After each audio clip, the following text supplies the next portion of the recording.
Thank you, Mr. Chairman. Good morning. Thank you for being here, and congratulations on your selection. I got to spend Memorial Day weekend down in Miami, toured your station down there. Maryland took great care of me. I'm sometimes the best way I learn is visually. So being able to spend some time with the team down there was rewarding for me. Look, I understand where the chairman's gone. I appreciate their commitment to wanting to put in the budget what you need, and then the president's agenda of strengthening shipbuilding along all of Florida's and Mississippi and Alabama's Gulf of America.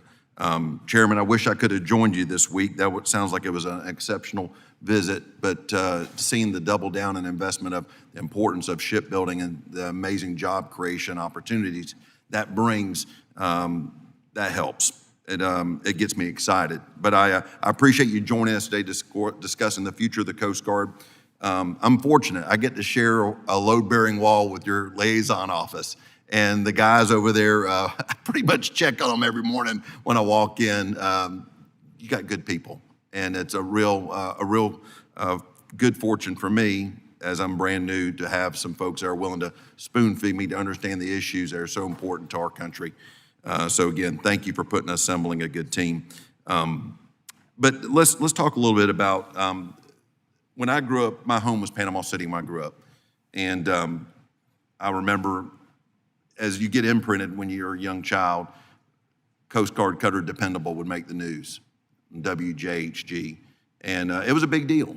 My family's business was right down the street from the Coast Guard station, and when I started thinking about this job I'm taking, I decided to Google it. This vessel was built back in the 60s and it's still operational, and I understand the importance of keeping up with the times with the investment of these new OPC cutters.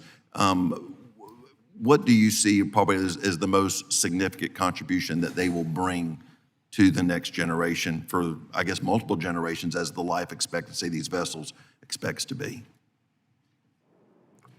Sort of the offshore patrol cutter is a critical investment for the Coast Guard because it replaces what is the backbone of our cutter fleet, which right now is done by a combination of those older 210s like Dependable, and then the 270-foot cutters that we also continue to operate.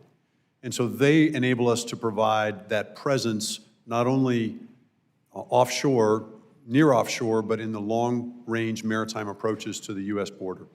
In all of the places there is a U.S. border, and that's a lot of territory. And so the ability to have that advanced capability the offshore patrol cutter provides is critical to enabling our crews to control, secure, and defend the border and approaches.